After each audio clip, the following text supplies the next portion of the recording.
तस्वीर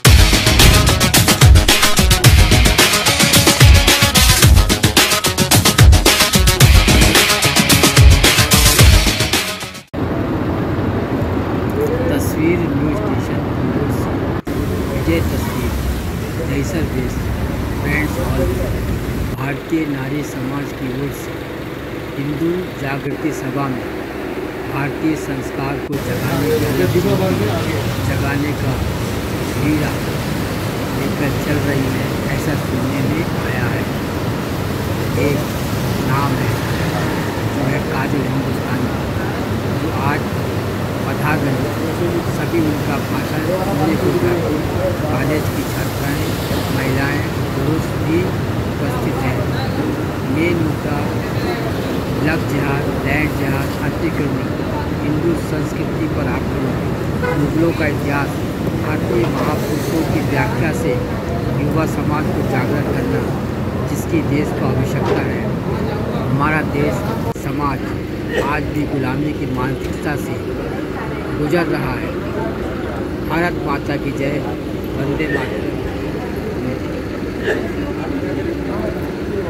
उनके आने का समय हो चुका है, कुछ ही देर में प्रस्थान करने वाली है और जनता भी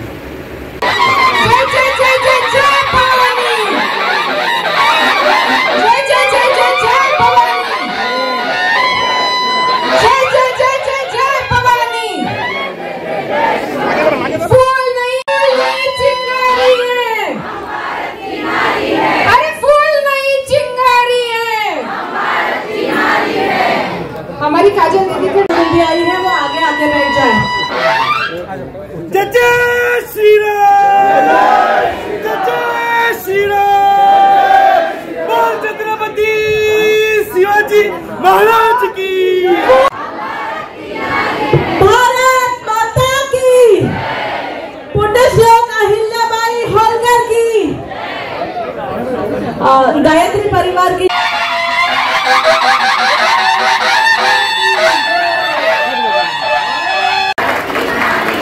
फूल नहीं चिंगारी है,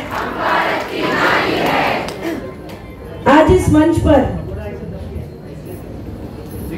बहुत आनंद हो रहा है मुझे कि आज साक्षात ये देवी का रूप काजल दीदी यहाँ पर विराजमान है और आपको मिलने के लिए आज इतने बारिश में भी देखिए हमारी सारी महिलाएं और छात्राएं आई है, उनके लिए भी एक बार तालियों से अपने आप का स्वागत कीजिए।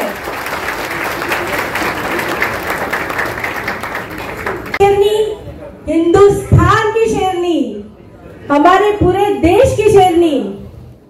आज बहुत आनंद हो रहा है कि आज दीदी हमारे साथ है। गुजरात के जामनगर से दीदी है। दीदी का परिवार भी काफी बड़ा है, 9 डॉक्टर्स है दीदी के घर में। पर दीदी ने लव जिहाद, लैंड जिहाद और धर्मांतरण के विषय पर पूरे देश भर में कार्यरत है। बिना थके, बिना रुके, बिना डरे वो अपने धर्म की रक्षा के लिए लड़ रही है और हम आज उनका साथ देने वाले हैं। दीदी ने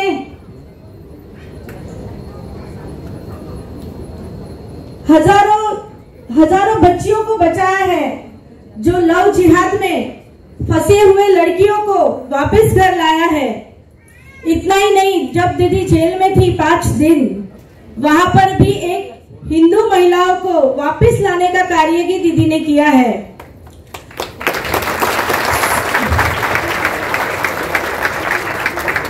दीदी का संकल्प है कि 2030 तक उन्हें जिहाद मुक्त हिंदुस्तान बनाना है, अपने देश को मुक्त करना है।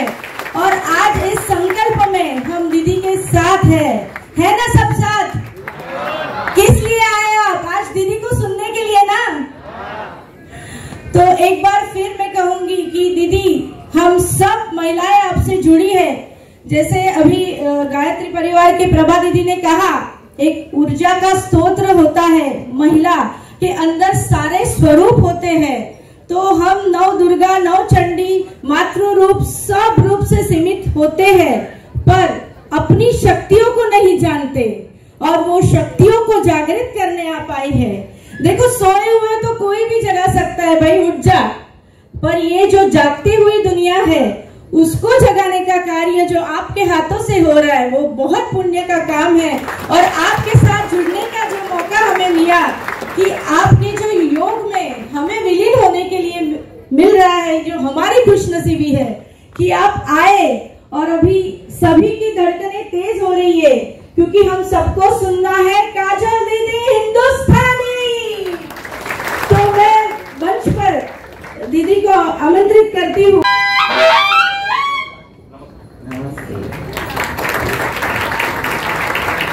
और अंकल जी, आप इतना वजन मत उठाइए, आप बढ़िया से बैठ जाइए। भाई हमारे अंकल जी को बिठाओ और नहीं बजाना बीच में, है ना।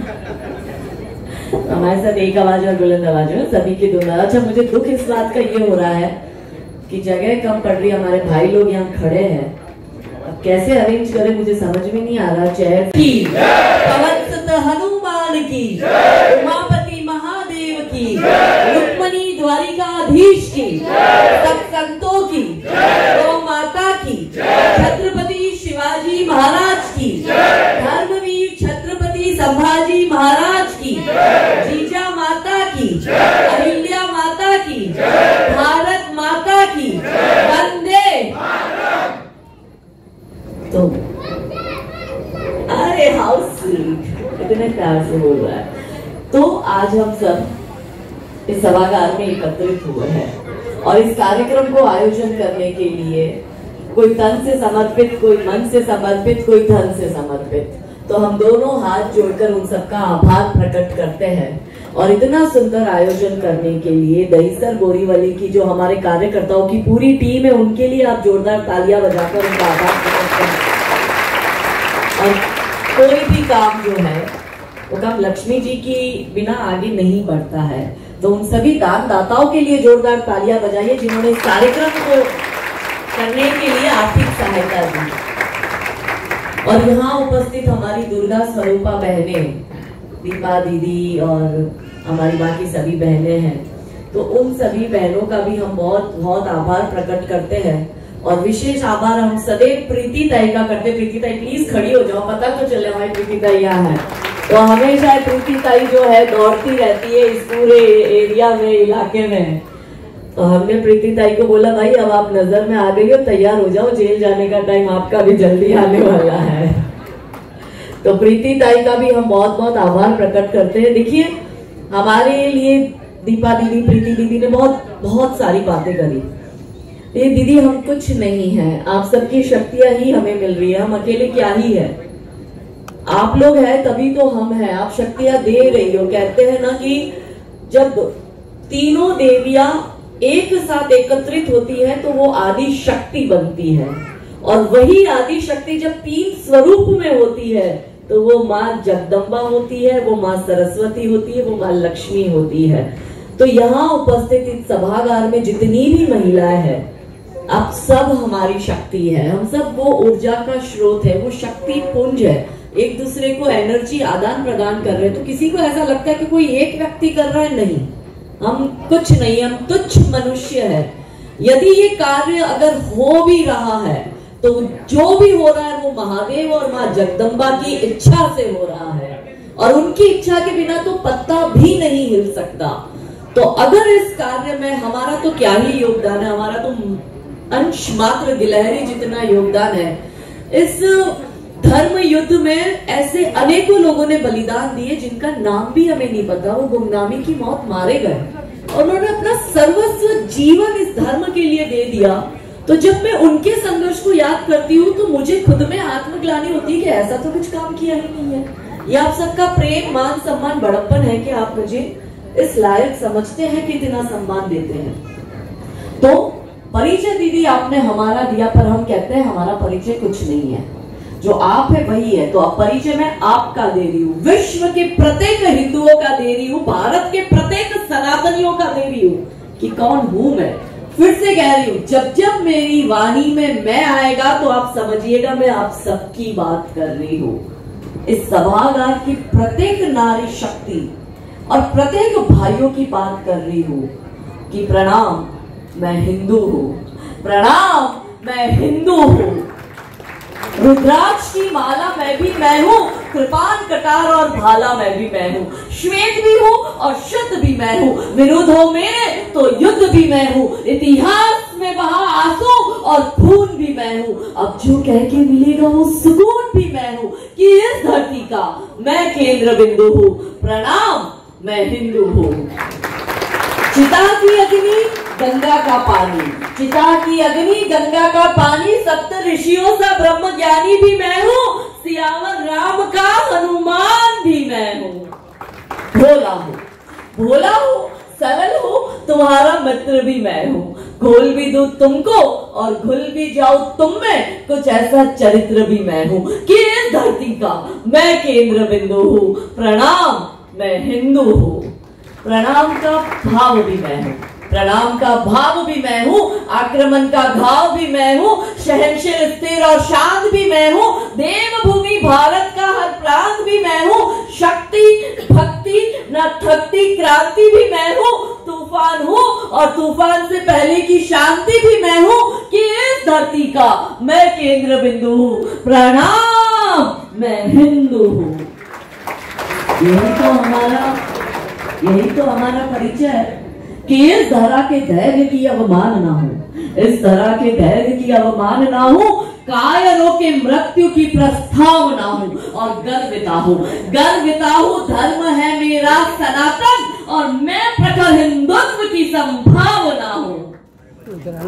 तो करना क्या है? आज हम सब इस सभागार में एकत्रित हुए चिंतन मनन कर रहे, क्यों ऐसी आवश्यकता पड़ी, क्यों आप सब इतनी घनघोर वर्षा में बढ़िया सी हमारी बहनें घर में पकोड़े बनाती अपने पति के लिए और चाय के साथ खिलाती, बढ़िया बारिश हो रही है, वो भी रविवार का दिन, ऐसा मौका मुंबई वालों को मिलता कहाँ है?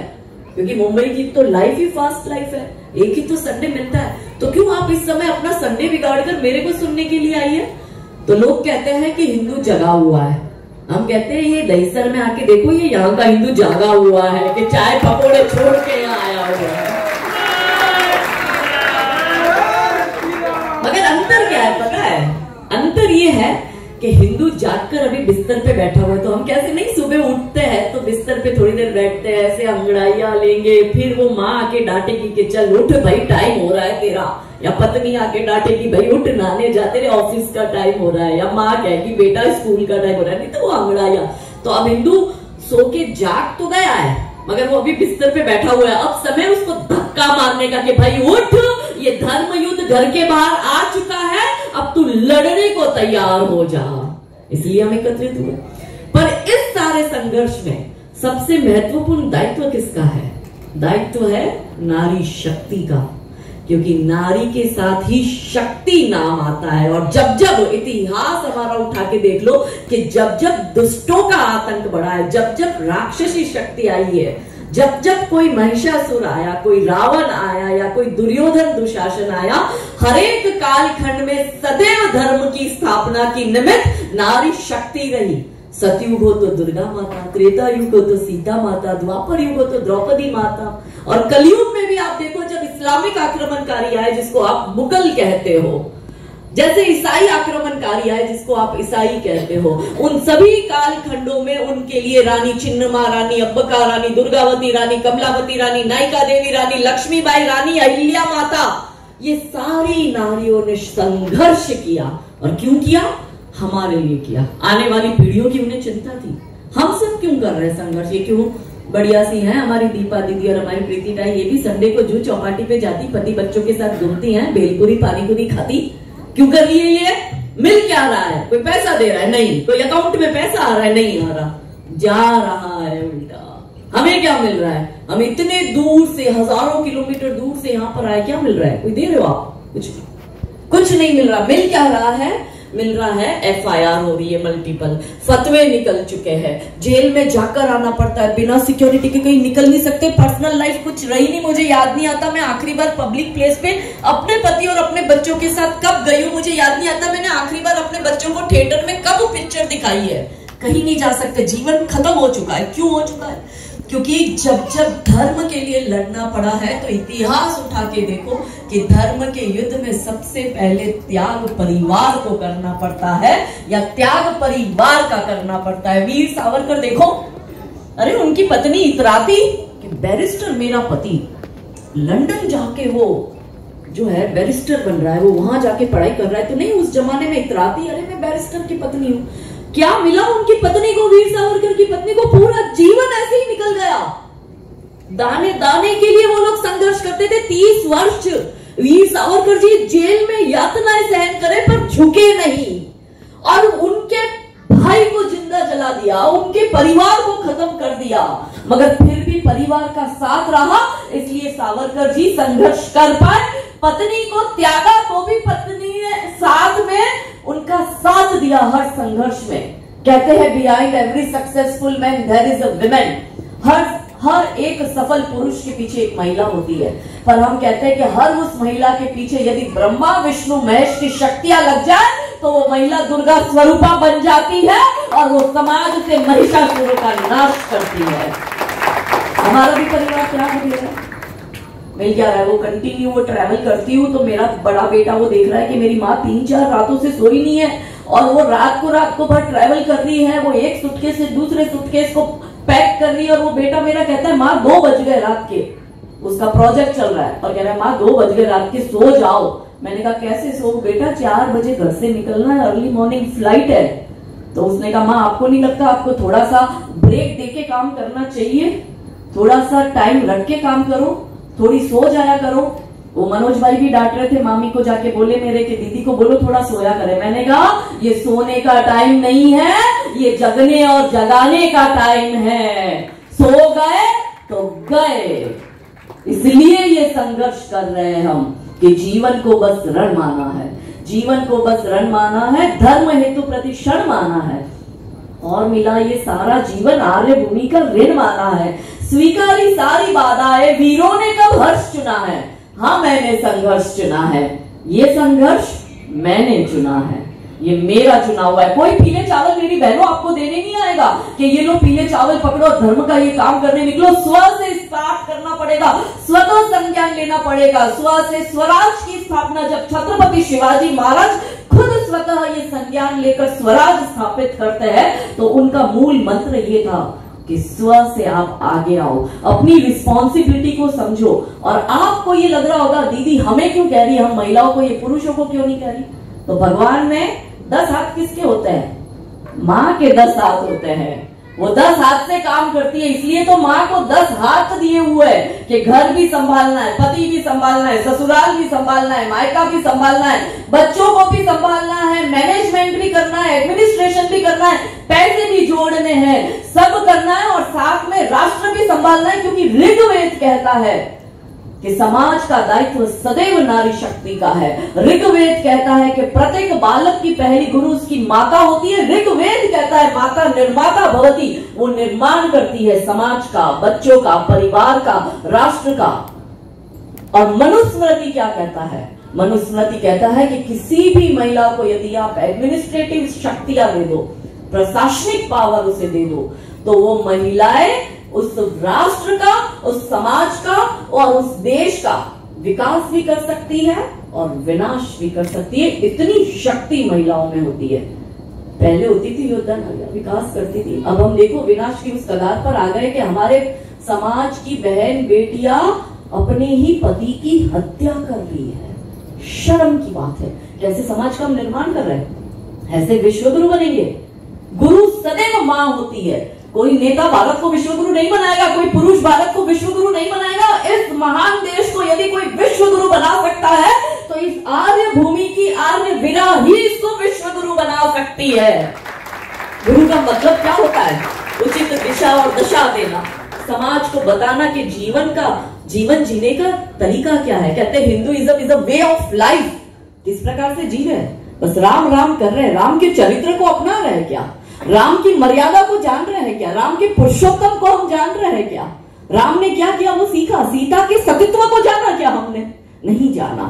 सिर्फ 2 टाइम भगवान के सामने हम दिए बत्ती करने तक सीमित रह गए। मगर हमारा धर्म हमें क्या सिखाता है? धर्म को कैसे जिया जाता है। क्यों ऐसी विकृति महिलाओं में आ रही है कि एक जो है वो निकिता, वो अपने बॉयफ्रेंड के साथ मिलकर अपने पति को की ही हत्या करके उसको ड्रम के अंदर भरकर सीमेंट डालकर मार देती है। और वो दूसरी है तो वो विवाह में उसको बाहर मेघालय ले जाती है और वहीं सुपारी किलर्स को बुलाती है, उसकी सुपारी देती है और उसको मरवा देती है। और अभी अभी ऐसे कैसे कितने ही घटनाक्रम आए, ये हमारे लिए शर्म की बात है। ये हमारा देश नहीं हो सकता, ये नारी नहीं हो सकती, ये नारी का स्वरूप हो नहीं सकता है। हम समझे नहीं किस दिशा में जा रहा है, क्यों ऐसी परिस्थितियों का निर्माण हो रहा है। क्योंकि समाज में महिलाओं ने अपने दायित्व निभाने छोड़ दिए। पहले होती थी वो एक अहिल्या माता, अभी हमने उनका जन्म 30 शताब्दी समारोह मनाया इस 31 तारीख को। अहिल्या माता का जीवन आप पूरा पढ़िए, कि पूरा परिवार खत्म हो जाता है। पिता की डेथ, सास ससुर की डेथ, पति की डेथ, बेटे की डेथ, वो बिटिया का जिस जमाई से विवाह कराया जाता है कि वो योद्धा है, वो आगे जाके राजपाट संभालेगा, जमाई की भी डेथ हो जाती है। तब समाज में वो एक नारी शक्ति खड़ी होती है, क्योंकि कहा गया है वेदों में, धर्म में, कि निर्माण सदैव नारी करती है। और वो देखती है कि ये मुगलों ने तो हमारे हिंदुओं का कन्वर्जन कर लिया, ये हिंदू मुर्दों के आगे जाके माथा फोड़ रहा है मजारों पे, और वो अपने भगवान को त्याग कर रहा है। तब वो एक नारी हाथ में शिव लेकर, जैसे आदि गुरु शंकराचार्य जी ने चारों दिशाओं में मठों की स्थापना करी, वैसे वो एक नारी हाथ में शिव लेकर निकलती है कि शिव ही सत्य है, यही आदि, यही अनंत है। इन मुर्दों के सामने माथा फोड़ना बंद करो। तब वो एक नारी समाज को दिशा देती है और मठ मंदिर का निर्माण करती है। क्यों आवश्यकता थी? धर्म बचाने के लिए उसने क्या कमी थी क्या उसको? उनको क्या जरूरत थी पूरे भारत में घूमने की और मठ मंदिर निर्माण? आराम से राजा रजवाड़ा था, खूब धन धान्य पैसा था, बढ़िया से ठाट बाट की जिंदगी जीती है, आप लोगों की तरह एसी में बैठती और मजे की लाइफ लेती। उसने ये संघर्ष क्यों चुना? क्योंकि नारी का दायित्व है, उचित दिशा वही देती है। और ऐसी नारियां समाज में अनेक हुई, मगर हमने डेफिनेशन चेंज कर दी। हमने महिला को इतना कमजोर बना दिया, मैं अंदर आ रही हूँ, आप लोग नारे लगा रहे हो, फूल नहीं चिंगारी है, हम भारत की नारी है। ये डायलॉग ही गलत है। आप चिंगारी हो ही नहीं, आप ज्वालामुखी हो। अपना लेवल खुद ही डाउन करनी हो। और इतना हमने लेवल डाउन कर लिया कि हम पढ़ तो लिख गए, हम मॉडर्न भी बन गए, हम कहते हैं हम इक्वल डिजर्व करते हैं और इक्विलिटी के लिए हम लड़ रहे हैं। अरे इक्विलिटी तो ऑलरेडी महादेव ने स्थापित कर दी थी। अर्धनारीश्वर का स्वरूप क्या था महादेव का? कि जितना पुरुष है उतनी ही प्रकृति है, दोनों समांतर रहेंगे। वहां हमने खुद अपने आप को इतना मानसिक कमजोर कर दिया कि अब हम खुश हो रही है कि सरकार ने हमको 33% आरक्षण दे दिया। अब लोकसभा में भी 33% महिलाएं बैठी थी। शर्म की बात है। नारी शक्ति को आरक्षण की आवश्यकता है क्या? आरक्षण अपने आप में कमजोरी का एक शब्द है, वो हमें कमजोर बनाता है। अरे बेंचमार्क तो महादेव ने सेट कर दिए थे, वो तीनों मेन मिनिस्ट्री तो महिलाओं के पास थी। अब महिलाएं गिड़गिड़ा रही है सरकारों के सामने कि प्लीज प्लीज प्लीज हमें आरक्षण दे दो, हम भी 33% आना चाहती है। जो हमारा है वो हमारा है, उसके लिए हमें किसी से भीख की आवश्यकता नहीं है। वो तीनों मेन मिनिस्ट्री किसके पास थी सतयुग में? कौन था डिफेंस मिनिस्टर? दुर्गा माता। कौन था एजुकेशन मिनिस्टर? सरस्वती माता। कौन था फाइनेंस मिनिस्टर? लक्ष्मी माता। वो तीनों मेन मिनिस्ट्री महिलाओं के हाथ में थी और अब हम भीख मांग रही है कि प्लीज भैया हमें भी 33% दे दो। हम खुश हो रही है, अपना कद घटा रही है, खुद को कमजोर मान रही है। इक्वेलिटी के नाम पर हर पुरुषों जैसा काम करना है। वो दारू पी रहा है तो हम भी दारू पिएंगे, वो सिगरेट फूक रहा है तो हम भी सिगरेट फूकेंगे, वो गालियां दे रहा है तो हम भी गालियां देंगे। क्या ये इक्वेलिटी होती है? महिलाओं का काम ये होता है कि अगर पुरुष दारू पी रहा है तो 4 जूते उसको मारे और उसका दारू छुड़वाए। वहां हम दारू पीने लग गई। महिलाओं का काम ये होता है गुण देना, शिक्षा देना। काम माताओं बहनों का है कि वो सिगरेट फूक रहा है तो उसको लाफे मारे, वहां खुद सिगरेट फूक रही है, वो गालियां दे रहा है तो हमें उसके जैसा बनकर हमको अपना कद खुद घटा रहे हैं। तो कैसे होगा? वो फेमिनिज्म का हम डंका बजाते हैं। यहाँ मुंबई में ज्यादा है, मैं फेमिनिस्ट हूं। क्या ये फेमिनिज्म है? क्या ये फेमिनिज्म भारत का हो सकता है? असल स्त्रीवाद क्या था? असल स्त्रीवाद वो था जो हमारी रानी नायका देवी ने करके दिखाया कि मोहम्मद गौरी आबू की घाटी पर सेना लेकर आ जाता है और रानी नायका देवी पाटन की रानी, और पता चलता है कि राजा जी का देहांत हो गया और सबसे ज्यादा धन धान्य स्टेट जो है वो पाटन है। तो मोहम्मद गौरी अपने दूत को भेजता, कहता है जा उस विधवा रानी को जाके बोल कि मेरी 3 शर्तें मान जा, नहीं मानेगी तो तेरे राज्य पर आक्रमण करूंगा। और रानी का छोटा सा बच्चा होता है। आपने लक्ष्मीबाई की तो कहानी सुनी कि वो खूब लड़ी मर्दानी, वो तो झांसी वाली रानी थी, पीछे बच्चा बांधकर 1857 में युद्ध लड़ने गई ब्रिटिशर से। मगर ये तो 1857 यानी 19वीं शताब्दी। मैं नायिका देवी की बात कर रही हूँ, वो 12वीं शताब्दी। कैसी नारियां होती थी उस समय। अब कहो कॉकरोच को देख के हम डरती है, वहां नारियां एक तलवार से 100 सर काटती थी। छिपकली से हम डरती है। ये तो हमारी हालत है। वो नायिका देवी के पास जाता है दूत और कहता है कि मोहम्मद गौरी आ गया है, आबू की घाटी पे अटैक करेगा, 3 शर्तें मान लो तो छोड़ देगा। रानी सा कहते क्या है तेरी 3 शर्तें? पहली शर्त इस्लाम स्वीकार करो, दूसरी शर्त मोहम्मद गौरी से निकाह करो, तीसरी शर्त आपके पाटन का जितना धन धान्य है वो सब राजा को दे दो। रानी बड़ी होशियार। रानी कहा ठीक है चल, 3 शर्त मंजूर, जाके तेरे राजा को बोल दे। इतने में उसको भेजती है और अपने दूत को बुलाती है, चल बता कितने हाथी, कितने घोड़े, कितनी सेना भी लड़ने को तैयार है। और उस समय भी संधिया हुई होती थी, MOU, एक पर अटैक होगा तो बाकी आसपास के जो राजा है जिनसे संधिया हुई है वो युद्ध में शामिल होंगे। तो सेनापति कमजोर, उसने कमजोरी वाली बात करी। उसने कहा आप एक महिला करी क्या लोगी, ऊपर से विधवा, ऊपर से आपका छोटा सा 2-2.5 साल का बच्चा, और कहीं मर गए तो इस बच्चे को भी मार देंगे तो वंश तो खत्म, तो ये राजा का तो वंश खत्म हो जाएगा, तो प्रजा तो राजा विहीन हो जाएगी। रानी को क्रोध आता है और वो रानी उसी क्षण सेनापति को भगाती है, चल निकल यहां से। खुद सेना की कमान हाथ में लेती है और आबू की घाटी पर जब मोहम्मद गौरी और उसकी सेना ये निश्चिंत होकर सोते कि रानी ने तो 3 शर्तें मान ली, कल तो हमें पूरे पाटन का राजपाट मिलेगा और साथ में मुझे एक नई रानी से निकाह करने को मिलेगा, उसी क्षण रात के अंधेरे में सोती हुई मोहम्मद गौरी की सेना पर रानी नायिका देवी अपनी सेना के साथ टूट पड़ती है और मोहम्मद गौरी की पूरी सेना को काटती है।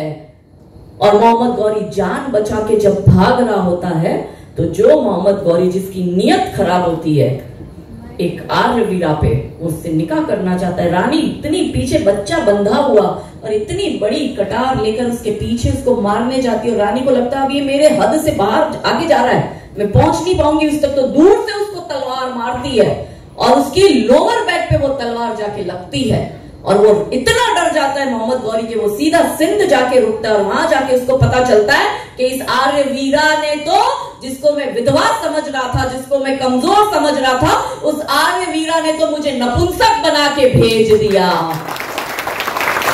और 13 वर्षों तक मोहम्मद गौरी भारत में आता नहीं है, इतना डर जाता है। ये इस आर्य भूमि की आर्य वीरा का शौर्य है। मगर क्या हमने ये अपनी बेटियों को बताया? किसी को पता ही नहीं होगा कौन है नायिका देवी, क्या इतिहास था। वो लड़ी थी, क्यों लड़ी थी? इस्लाम स्वीकार कर लेती, बढ़िया से रहती। क्यों संघर्ष किया? लक्ष्मीबाई भी बढ़िया से रहती, उसने कह तो दिया था ब्रिटिशर्स ने कि तुम्हें पेंशन देंगे और तुम्हें ये महल भी रहने को देंगे। वो लड़ी, अपनी मातृभूमि के लिए लड़ी। नायिका देवी लड़ी, अपने धर्म के लिए लड़ी। अहिल्या माता ने संघर्ष किया, धर्म को बचाने के लिए किया। और हम क्या कर रहे हैं उसके सामने? हंसते हंसते कन्वर्ट हो रहे हैं। यहाँ से चादर वाला कन्वर्ट कर रहा है, यहाँ से फादर वाला कन्वर्ट कर रहा है और कुंभकर्ण की तरह हिंदू निश्चिंत होके पड़ा है। गांधारी की तरह आंख पर पट्टी बांध ली, दिख रहा है कि कन्वर्ट हो रहा है पर निश्चिंत है। हमें क्या, अपने बढ़िया टेस्ट से घर में खाएंगे, बढ़िया AC में रहेंगे, संडे है बढ़िया सी पिक्चर देखेंगे, मजे लाइफ जीव सो। यही है। उन लोगों ने इसलिए संघर्ष किया।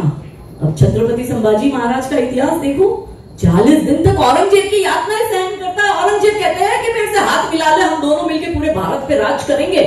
महाराज जी कहते हैं नहीं हाथ मिलाऊंगा, नहीं इस्लाम स्वीकार करूंगा। उंगलियां के नाखून निकालता है और औरंगजेब पूछता है बोल इस्लाम स्वीकार करेगा, और महाराज जी कहते हैं नहीं करूंगा। दूसरे हाथ की उंगलियों के नाखून निकालता है, कहता है स्वीकार कर इस्लाम, महाराज जी कहते हैं नहीं करूंगा। पैरों के नाखून निकालते हैं, बोल इस्लाम स्वीकार कर, नहीं करूंगा।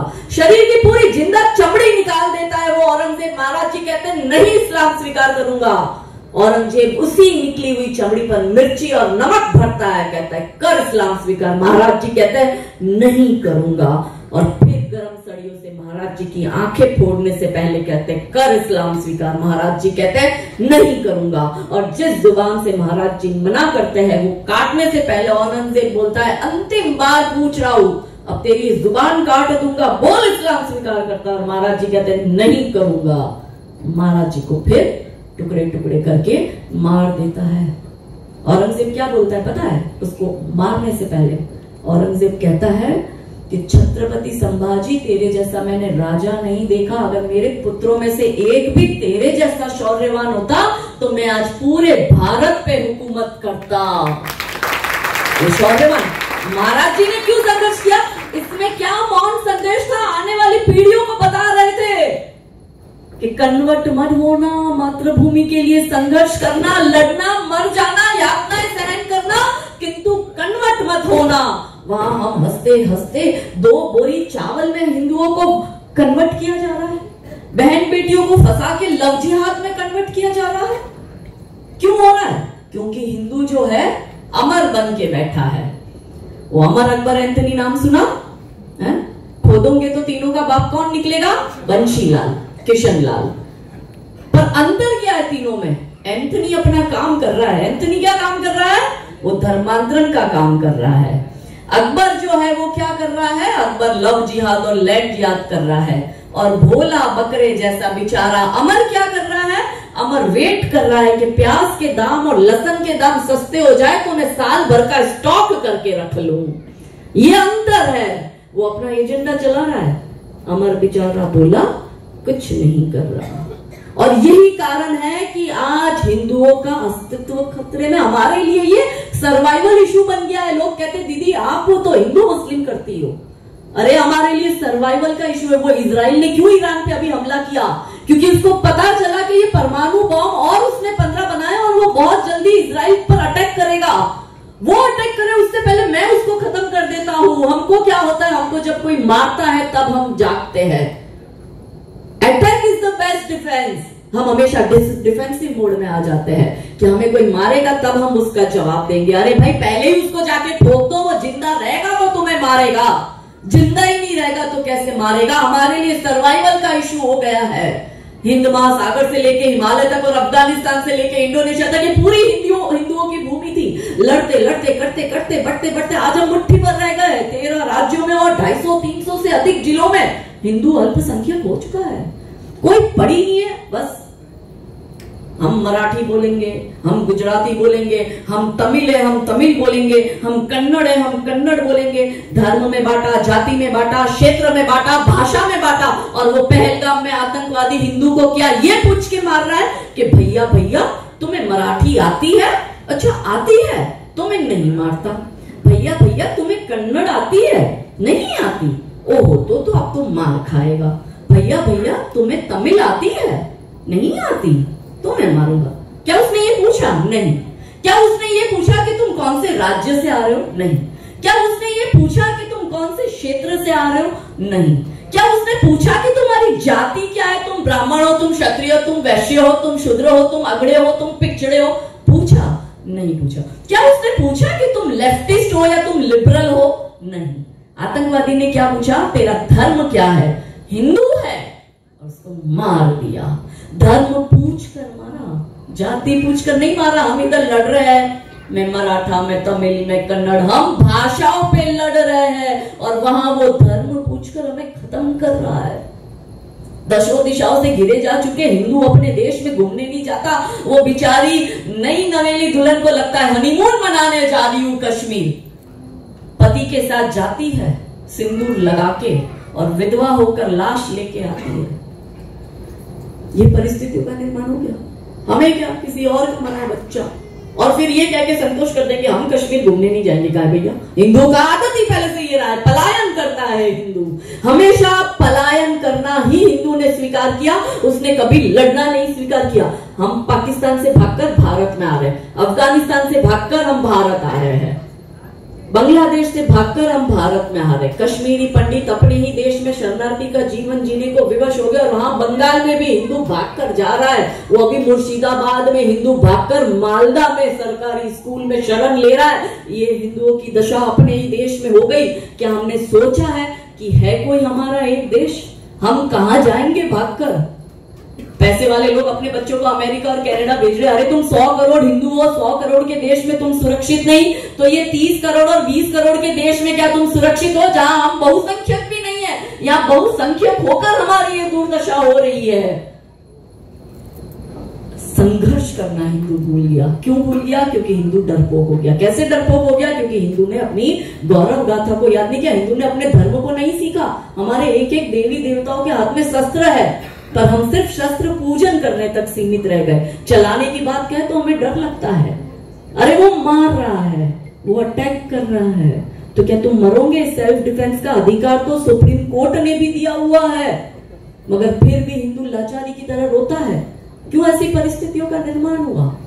हमेशा हमारी बहना हम विलाप करती रहती है, मेरा रेप कर दिया, मेरे को ब्लैकमेल कर रहा है, मुझे देह व्यापार में धकेल रहा है, मेरी बिटिया के साथ ये कर लिया। सदैव हम विलाप करती रहती है। अरे देखो वो रानी पद्मिनी, कोई खिलजी उसकी मृत शरीर को भी ना छू पाए, इसलिए 16,000 बहनों के साथ मिलकर वो जौहर कुंड में कूदकर अपने शरीर का त्याग करती है। अभी अगस्त महीने में हम उनका पुण्य जौहर स्मृति दिवस मनाएंगे। सीखे क्या हम उनसे? वो भी चाहती तो विलाप करती। विलाप क्या क्या उन्होंने? संघर्ष किया उन्होंने। रानी कमलापति चाहती तो निजामों के आगे झुक जाती, पर झुकी नहीं, उसने जल समाधि लिया। और हम बस विलाप करते रहते हैं। हम ये आपको यही समझाने आ रहे हैं कि विलाप करना छोड़ो, अपने अंदर के डर को भगाओ, संघर्ष करना सीखो। इसलिए तो आपके नाम के साथ शक्ति लगा है। मगर हमने शक्ति की डेफिनेशन बदल दी। क्या डेफिनेशन रखी? कि एक वृक्षारोपण करो, उस पे 10 लोग पानी पिलाएगी महिलाएं, और फिर फेसबुक पे फोटो डालेगी और लिखेगी #नारी शक्ति, महिलाकरण, women empowerment, we are the feminist, girl power. ऐसे करती है वो। मैं इंडिगो में आती हूँ एयरलाइंस में, तो वहां लड़कियों ने बिल्ला लगाया हुआ है गर्ल पावर का। मैंने कहा बहन, खाना सर्व करना गर्ल पावर होता है क्या? क्या ये गर्ल पावर की डेफिनेशन है क्या? वो मरीजों को 4 फल फ्रूट दे दो। एनजीओ वाले क्या काम करते हैं? महिलाओं के पास क्या काम करा रहे हैं? बहुत सारी पॉलिटिकल पार्टियां महिलाओं के पास क्या काम करा रही है? नाम के खातिर महिला मोर्चा तो बना दिया है, no offence with anyone, but मैं यहाँ पे बात महिलाओं की कर रही हूँ क्योंकि बात महिला सम्मान और सुरक्षा की है। किसी से हमें प्रॉब्लम नहीं है, मगर हमारा कद घटाया जा रहा है और हम खुद ये कद एक्सेप्ट कर रही है घटाकर, और खुशी खुशी हम खुद को ही कम कर आंक रही है कि बस उसको कह दिया कि जा फल फ्रूट बांट हॉस्पिटल में जाके, और 50-25 फोटो डाल दे तू सोशल मीडिया पे और #विमेन एम्पावरमेंट लिख दे। क्या ये इस महान मातृभूमि की नारी का विमेन एम्पावरमेंट हो सकता है? वो पॉलिटिकल पार्टी वाले आजकल मेहंदी का कौन थमाते, मैं तो वो फोटो डालती है महिला तो मेरे को दुख होता है। मेहंदी का कौन थमाते और कहते हैं जाओ घर घर जाके तुम महिला मोर्चा वाली हो ना, जिस पॉलिटिकल पार्टी से हो उसका हाथ में निशान बना के आओ। और वो महिला मोर्चा वाली महिलाएं जाके जिस पॉलिटिकल पार्टी की है, पंजा है, कमल है, झाड़ू है, अगरबत्ती है, मोमबत्ती, उसके निशान बना रही है हाथ में। क्या ये हमारा काम रह गया है?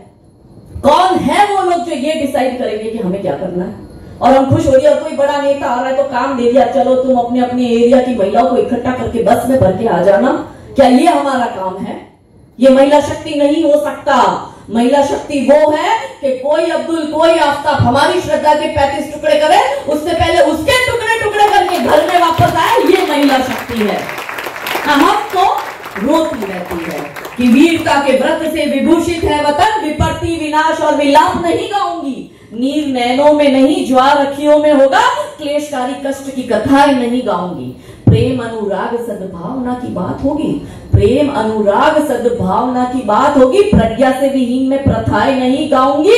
और जीजाबाई पन्नाधाई पद्मनी की वंशजा हो, जीजाबाई पन्नाधाई पद्मनी की वंशजा हो, लड़के मारूंगी पर प्रथाएं नहीं गाऊंगी, नहीं गाऊंगी। लड़के मरेंगे केसरिया बाना पहन के, निकल चुके हैं वीर योद्धा की तरह इस मातृभूमि के लिए और हमारे धर्म के लिए बलिदान दूंगी, मगर नहीं झुकूंगी। आपको पता है मैं जिस राज्य से आती हूँ, गुजरात से, धमकियां एक अलग लेवल की। आपको लगता है दीदी तो safest of the safest state में रह रही है गुजरात, कहते हैं हिंदुत्व का गढ़ है, कहते हैं हिंदुत्व की प्रयोगशाला है। वो दूर से ढोल जो सुहाने लगते हैं ना, वही कहानी हमारी भी है। हालत मेरी गुजरात में इतनी खराब कर दी कि कोई एक नारी शक्ति यदि धारा के विपरीत प्रवाह में बहकर चीरते हुए अपनी आइडियोलॉजी से काम कर रही है, तो ये समाज उसको करने नहीं देता, ये नेता उसको करने नहीं देते, ये पुलिस उसको करने नहीं देते। क्यों? क्योंकि मैंने हाथ में मेहंदी का कोन लेकर डिजाइन करने के लिए मना कर दिया, मैंने मना कर दिया वृक्षारोपण करने के लिए, मैंने मना कर दिया कि मैं तो नहीं जाऊंगी मरीजों को, मैं तो यही काम करूंगी, मैं हमारी बेटियों को लव जिहाद से बचाऊंगी, मैं हमारे मंदिरों को लैंड जिहाद से बचाऊंगी, मैं हमारी जमीनों को लैंड जिहाद से बचाऊंगी, मैं हमारे वंचित शोषित भाइयों को धर्मांतरित होते हुए नहीं होने दूंगी, मैं ये संघर्ष करूंगी, मैं ये लड़ूंगी। तो मुझे जेल में डाला जाता है। किसी मुसलमान ने FIR नहीं की थी मेरे पे, मैं स्पष्ट कर दूं, सरकार खुद FIR कर रही है। क्यों कर रही है? क्योंकि मैं लव जिहाद से बेटियों को बचा रही हूं। मैं अब्दुल के लव जिहाद, लैंड जिहाद और धर्मांतरण के एजेंडा के बीच में आ रही हूं, अब्दुल और एंथनी के, और उनके धंधे चलते हैं कुछ नेताओं के साथ, तो उनको पता है कि ये बाधा बन के बीच में खड़ी है, इसलिए इसको अंदर डालो।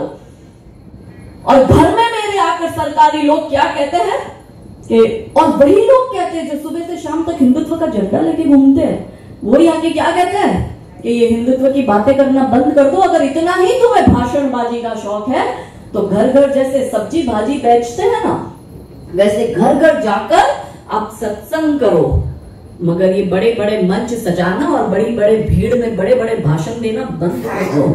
ये हमारे यहाँ होगा। मैंने मना कर दिया, मैं झुकी नहीं, मैं संघर्ष करती रही। तो उन्होंने IPS के पास कॉल कराया, और IPS क्या कहता है मेरे को आधी रात को 11:15 बजे कॉल करके कहता है कि तुझे तो 5 दिन में बेल मिल गई, तेरे ससुर को और तेरे पति को तो ऐसा फंसाएंगे कि 5 साल तक बेल नहीं मिलेगी। उसको फिर जो मेरा काली अवतार दिखाना था वो मैंने दिखाया, फिर तो वो माफी मांग रहा था, गिड़गिड़ा रहा था वो IPS। मगर बात यह है कि जब कोई महिला समाज, और यही लोग विमेन एम्पावरमेंट की बात करते हैं, यही लोग महिला सम्मान और सुरक्षा की बात करते हैं, आप खुद आधी रात को एक महिला को वर्दी की आड़ में ये धमकी दे रहे हो कि हिंदुत्व का काम करना छोड़ दे। क्यों? अब आप सोचो कि गुजरात में ये संघर्ष है तो बंगाल में क्या हालत हो रही होगी हमारे कार्यकर्ताओं की।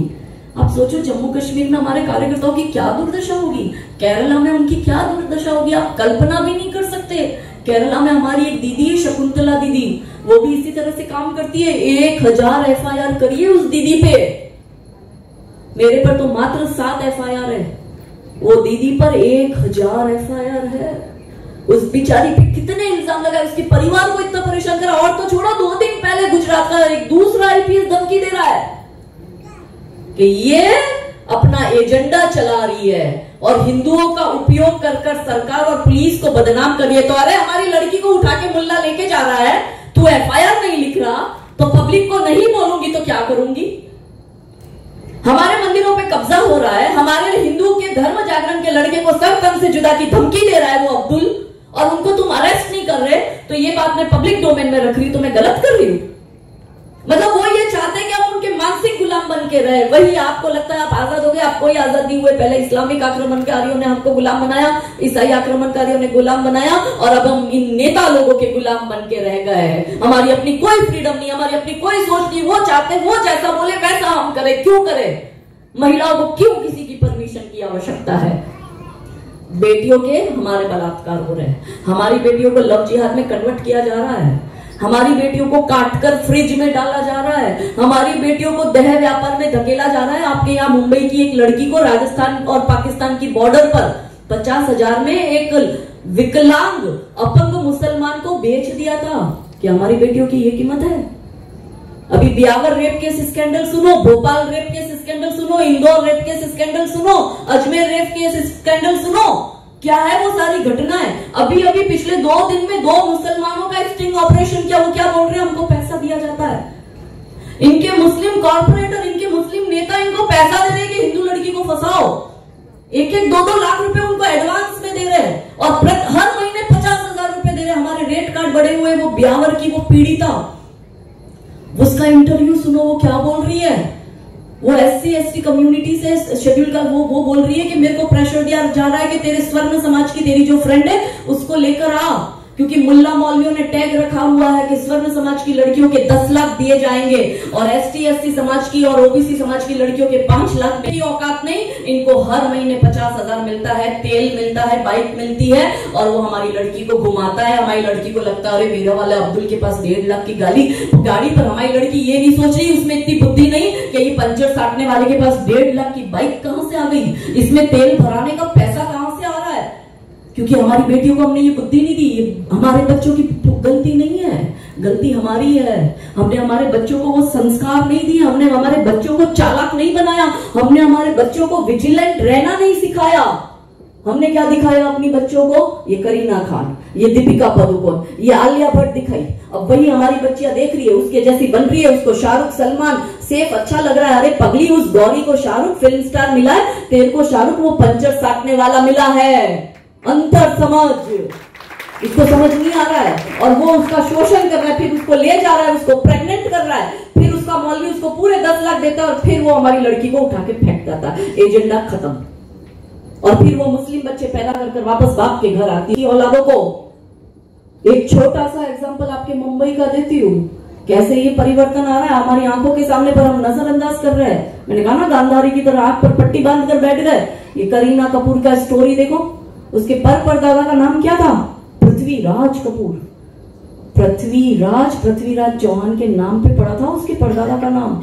उसके बच्चे का नाम राज कपूर, उसकी तीसरी पीढ़ी में रणधीर कपूर, उसकी चौथी पीढ़ी में करीना कपूर, जो आगे जाके करीना खान बनती है और कोख से तैमूर और जहांगीर पैदा कर रही है। वो बच्चों के नाम तैमूर और जहांगीर रख रही है। मतलब सैफ अली खान वही कह रहा है, वो वही मुगल है, वो वही बाबर, वही औरंगजेब है कि वो कह रहा है कि तुम्हें लगता है कि तुमने मुगलों को हटा दिया, हम आज भी इस धरती पर है और तब भी तुम्हारी बहन बेटियों को उठा के ले जाके मुसलमान बनाकर मुसलमान पैदा करते थे और इस युग में भी हम तुम्हारी करीना को उठा के ले गए, उसको मुसलमान बनाया और कोख से तैमूर और जहांगीर पैदा करा।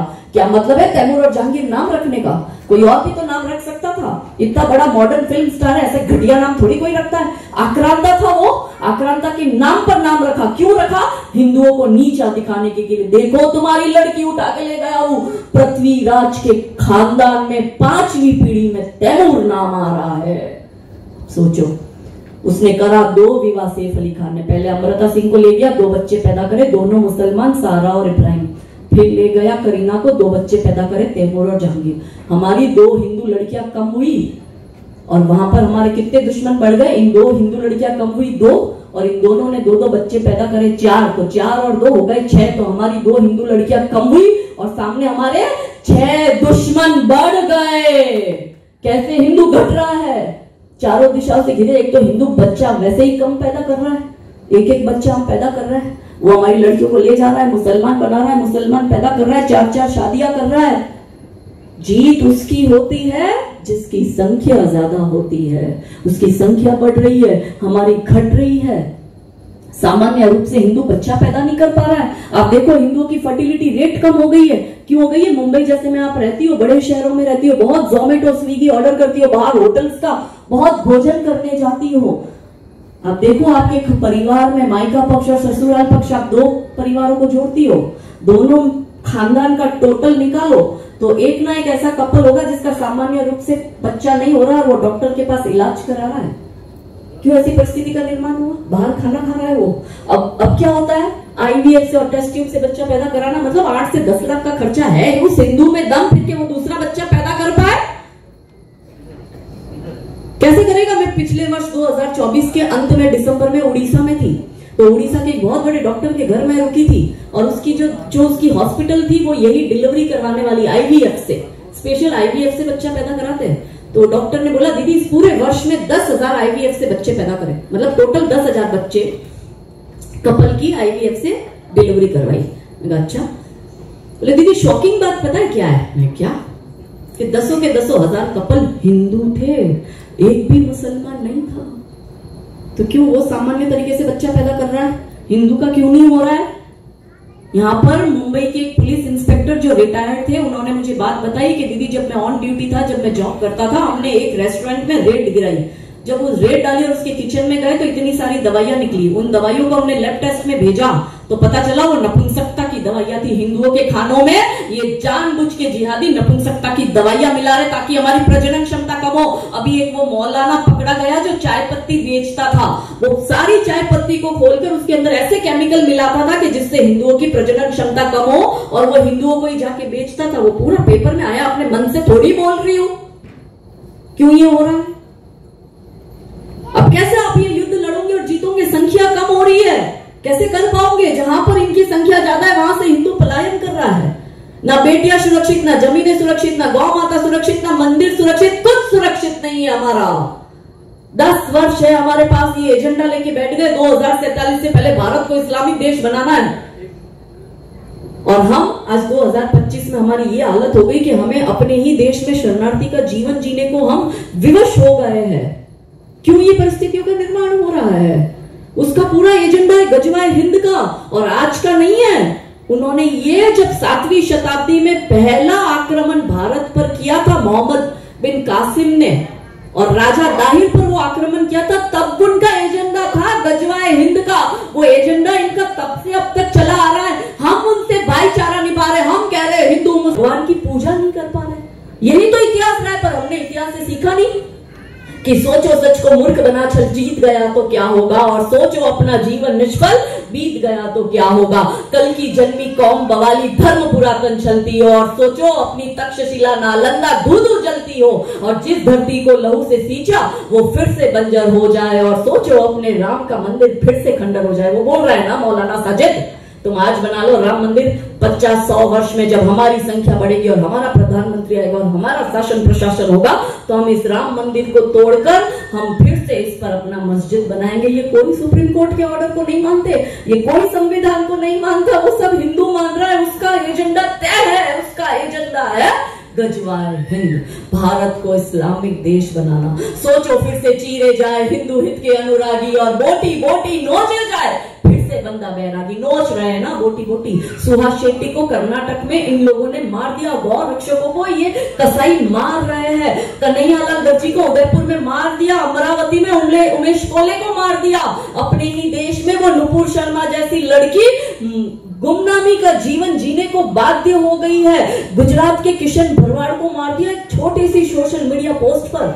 तो सोचो फिर से चीरे जाए हिंदू हित के अनुरागी, और बोटी बोटी नोचे जाए फिर से बंदा बैरागी। सोचो लज्जा गिरवी रखी हो आतंकी राहों पर, और हमारी बहन बेटियां बिकती हो चौराहों पर। भाव लगा रहे बहन बेटियों के, बेच रहे हैं। ब्राह्मण की लड़की के 10 लाख रुपए, दलित समाज की लड़की के 5 लाख रुपए, 21-21 लाख में दुबई में लड़कियों को हिंदुओं की बेचा जा रहा है। 50-50 हजार में ये मुस्लिम विकलांगों को हिंदू की बेटी को लव जिहाद में फंसाकर बेचा जा रहा है। तो सोचो लज्जा गिरवी रखी हो आतंकी राहों पर, और हमारी बहन बेटियां बिकती हो चौराहों पर। सोचो हम तुम भ्रमित रहे इन दुष्टों की चालों में। इन दुष्टों की चाल क्या है? अलतकिया आपके साथ आके बोलेंगे मैंने थोड़ी किया है, जो भी किया है आफ्ताब ने किया है, 35 टुकड़े उसने किया है, मैं तो आपका अब्दुल भाई हूँ। फिर हमारी लड़की को लगता है मेरा वाला अब्दुल तो अलग है, मेरा वाला अब्दुल तो ऐसा नहीं है। सारे अब्दुल एक जैसे हैं, क्योंकि किताब एक है, और उसी किताब में से ये पढ़ते हैं कि काफिरों को मार दो, किल द नॉन बिलीवर। सूरा आयत 9:5 ये बताती है। तो सोचो हम तुम भ्रमित रहे यदि इन दुष्टों की चालों में। इसलिए हमसे फिर पूछ अतीत गया तो क्या होगा। अतीत कह रहा है, छत्रपति शिवाजी महाराज कह रहे हैं, गुरु गोविंद सिंह जी कह रहे हैं। क्या कह रहे हैं गुरु गोविंद सिंह जी? कि पूरा हाथ तेल के डिब्बे में डालो, फिर तिल के डिब्बे में डालो, और जितने तिल चिपके हुए उतनी बार भी वो मुल्ला बोले कि मेरा विश्वास कर, तो भी उसका विश्वास मत करना। ये इतिहास सिखा के हमारे बड़े कह गए, मगर हम नहीं सीखे। हम तुम देख रहे हैं सपना कल भगवा लहराएगा, हम तुम देख रहे हैं सपना कल भगवा लहराएगा, और हमारा भारत फिर से विश्व गुरु कहलाएगा। हिंदू सोने की चिड़िया के स्वप्न सजाए बैठे हैं, और जिहादी हर हिंदू पर घात लगाए बैठे हैं। आप विश्व गुरु बनने की बात कर रहे हो, वो तो गजवाए हिंद का प्लानिंग करके बैठा है। हम तुम अब भी सोच रहे हैं कि हमको कौन मिटाएगा, और सोचो कुछ भी आशा के विपरीत गया तो क्या होगा। और हम बैठे सरकार भरोसे, हम बैठे सरकार भरोसे, खुद कुछ करने को तैयार नहीं। इसलिए हमसे ये समय निकल गया तो क्या होगा, और सोचो अपना जीवन निष्फल बीत गया तो क्या होगा। ये एक जीवन मिला है, ये एक देश मिला है, मात्र 10 वर्ष हमारे पास है। यदि हमने अब अपने लिए संघर्ष नहीं किया तो हम तो फिर भी अपने बड़े बूढ़ों का श्राद्ध तो कर रहे हैं। हमारे बच्चे हमें गालियां देंगे, हमारा श्राद्ध व्राद्ध कुछ नहीं करने वाले, और आपके नाती पोते तो मुसलमान ही पैदा होंगे। ना भागवत कथाएं होगी, ना पूजा पाठ होगा, ना मठ मंदिर होंगे, सब कन्वर्ट हो चुके होंगे। आप बुरखे में होंगे, आप जालीदार टोपी में होंगे, खत्म हो चुका होगा, कुछ नहीं रहेगा। बांग्लादेश में देख लो, पैसों वालों को घमंड था, हम तो पैसे वाले, हमारा क्या होगा। ये बांग्लादेश में तख्ता पलट हुआ और जितने पैसे वाले बड़े बड़े हिंदू व्यापारी थे सबके अकाउंट फ्रीज कर दिए गए। हिंदुओं के घर में घुसकर इन्होंने कब्जा किया। ये वो बाहर बैठा पंचर छाटने वाला अब्दुल देख रहा है कि अग्रवाल साहब ने इतना बड़ा बंगला बनाया है तो मेरे लिए बनाया है। अग्रवाल साहब का तो एक ही बच्चा है, वो इसमें थोड़ी रहेगा। मैंने पैदा करे 12-18, वो उसमें रहेंगे। अब वो रुखसाना अफसाना के 18 बच्चे आपके घर में घुसेंगे, आप हो माता पिता और एक ही बच्चा, 3 लोग हैं, वो 18 घुसेगा आपको, आपके घर में मारेगा। मरना चाहता है कि घर छोड़ के जाओ, आप घर छोड़ के जाओगे, लड़ते रहो 30-35 साल कोर्ट कचहरी में धमके। अरे कोर्ट भी इनकी है, यहाँ बलात्कारियों को, हत्यारों को कोर्ट छोड़ रही है क्योंकि महिला समाज कमजोर हो गया है। और महिला समाज कमजोर हुआ इसलिए ही समाज कमजोर हुआ, इसलिए न्याय व्यवस्था कमजोर हो गई कि उड़ीसा की एक छोटी सी 6 साल की बच्ची का अकील और आशिफ बलात्कार करते हैं, 6 साल की बच्ची का, और बलात्कार के बाद उसकी हत्या कर देते हैं। और 2014 में वो कोर्ट में केस जाता है। 2022 में पॉक्सो कोर्ट जो है वो अकील और आशिफ को मृत्यु दंड देती है, फांसी की सजा देती है। अकील और आशिफ उड़ीसा हाईकोर्ट पहुंचते हैं और 2024 में पिछले वर्ष जुलाई महीने में क्या ऑर्डर आता है हाईकोर्ट का, 2 जस्टिस की बेंच, जस्टिस साहू और जस्टिस पटनायक क्या ऑर्डर देते हैं, आपका रूह कांपेगी, खून खोलेगा। सुनो क्या है, मैं वर्ड टू वर्ड बोलती हूँ जो उसने कहा, क्योंकि कोर्ट में जब जज एक शब्द भी बोलता है तो वो टाइप होता है, अपने मन से नहीं बोल रही हूँ, इंटरनेट पे देखना, ये लिखा हुआ है, आपको पता ही नहीं है। जिस बाप की बेटी गई होती है ना, जिस माँ का फूल जैसा 6 साल का बच्चा गया होता है ना, उससे पता होता है वो पीड़ा क्या होती है। जज क्या करता है, जज वो जो अकील जिसको पॉक्सो कोर्ट ने फांसी की सजा दी थी उसको बरी कर देता है। और दूसरा जो था हत्यारा बलात्कारी आशिफ, उसके लिए लिटरली जज बायोडेटा बना रहा है। हम कैसे वो शादी.com और मैरिज.com में अपने बच्चे का बायोडेटा भेजते हैं, हम कैसे अपने लड़के का बायोडेटा पूरी क्वालिटी के साथ भेजते हैं लड़की वालों के घर कि देखो हमारा बच्चे में कितना गुण है, वैसा वो जज बैठ के उस हत्यारे बलात्कारी का बायोडेटा बना रहा है। वो जज क्या बोला, वर्ड टू वर्ड में आपको बताती हूँ। जज बोलता है आशिफ बहुत अच्छा लड़का है, आशिफ जेल में 5 बार की नमाज करता है, आशिफ ने खुद को अल्लाह के सामने सरेंडर कर दिया और आशिफ ने अल्लाह के सामने अपने गुनाह भी स्वीकार कर दिए। आशिफ ने 12वीं तक पढ़ाई करी है, उसके पिता का देहांत हो गया इसलिए आशिफ कलर काम करने के लिए मुंबई गया। आशिफ की 2 जवान बहनें हैं अविवाहित और आशिफ की एक विधवा माँ है। आशिफ जब पढ़ाई करता था तो वो बहुत अच्छा क्रिकेट खेलता था और हाँ आशिफ बहुत अच्छा फुटबॉलर भी था। और आशिफ को मैंने पूछा, आशिफ भैया आपको जो पॉक्सो कोर्ट ने फांसी की सजा दी है, अगर मैं उसको परिवर्तित करके आजीवन उम्र कैद में कर दूं तो आशिफ भैया आपको स्वीकार है? और आशिफ भैया इतने अच्छे कि उन्होंने कहा हाँ जज साहब मुझे स्वीकार है, देखो कितना प्यारा बच्चा है, इसलिए मैं आशिफ की फांसी की सजा को निरस्त करता हूँ और उसको आजीवन उम्र कैद देता हूँ, क्योंकि आशिफ का भी भविष्य है। Every sinner has a future. अब ये जज बोल रहा है, हाई कोर्ट का जज बोल रहा है, कोई लोअर कोर्ट का जज नहीं बोल रहा। उस जज साहब को पूछना है मेरे को, every sinner has a future. Asif का फ्यूचर दिख रहा है, तो 6 साल की हमारी बच्ची जिसका हत्या और रेप इसने कर दिया उसका फ्यूचर नहीं था। आशिफ के ऊपर विधवा माँ की और 2 जवान बहनों की रिस्पॉन्सिबिलिटी है, तो क्या वो बच्ची बड़ी होकर अपने बूढ़े माँ बाप का सहारा नहीं बनती थी? वो भी तो डॉक्टर, कलेक्टर, इंजीनियर बनती थी, पर हिंदू की बहन बेटियों की कोई कीमत नहीं, क्योंकि महिला के लिए महिला समाज आगे नहीं आया। तो महिला बहन बेटियों के लिए महिला समाज आगे नहीं आएगा तो ये न्याय व्यवस्था देखो धज्जियां उड़ा रही है। उदयपुर के कन्हैया लाल दर्जी के हत्यारों ने वीडियो बना के हत्या करी थी कन्हैया लाल दर्जी की, और उसके बाद में हत्या के बाद वो खून वाला हथियार धारदार वो वीडियो में दिखा रहा और कह रहा है देखो इस हथियार से उसको मारा है और अगली बारी मोदी तेरी है।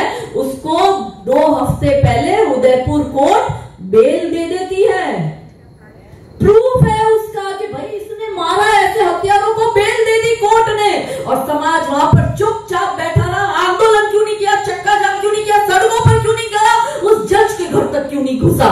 किसने दिया न्यायपालिका को ये हक कि आप हत्यारों और बलात्कारियों को छोड़ रहे हो? और इन बड़े जजों को देखकर छोटे जज सीखते हैं। वो छोटी अदालत के, सेशन कोर्ट के, सिविल कोर्ट के वो जो छोटे जज है वो भी देखते हैं कि हाई कोर्ट के जज ने ये जजमेंट दिया है तो मेरे को क्या है, मैं काहे को मुल्ले की दुश्मनी मोड़ लूं, मैं भी इनको छोड़ दूं। व्यवस्था तक मगा गई। व्यवस्था का काम निर्माण महिलाओं का था, और महिला सम्मान और सुरक्षा के विषय में हम लोग मतलब पीछे रह गए।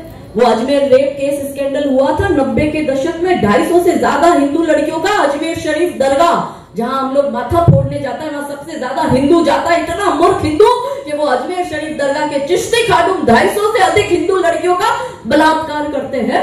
9 लड़कियां उसमें से सुसाइड कर लेती है। हिंदू को अपने आत्मसम्मान की पड़ी नहीं, वहां माथा फोड़ने जा रहा है। उन चिश्ती खातिमों को 30 वर्ष के बाद में पिछले वर्ष कोर्ट क्या सजा सुनाती है? आजीवन उम्र कैद। और हिंदू समाज खुश हो जाता है, महिलाएं खुश हो जाती है। अरे खुश क्यों हो रहे हो?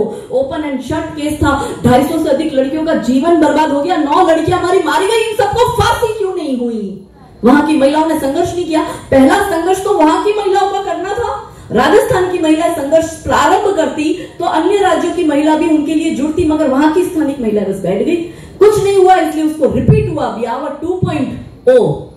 ये अभी हुआ है ब्यावर का रेप केस स्कैंडल। देखो, एक लड़की को फंसाया, उसके वीडियो उतारे, उसको ब्लैकमेल किया, चल तेरी दूसरी दोस्त को ला, वो दूसरी को लाई, उसको बोला चल अब तेरी तीसरी फ्रेंड को ला, फिर चौथी, फिर पांचवी, फिर छठी, ऐसे करके 100 से अधिक लड़कियों का ब्यावर रेप केस, जिसमें मुस्लिम लड़कों ने पूरी गैंग बनाई थी हिंदू लड़कियों का बलात्कार करने के लिए। और ये भोपाल वाला रेप केस स्कैंडल हुआ है सेम तरीके से, सेम पैटर्न। और जब उसको पूछा पुलिस ने तो उसने क्या बोला?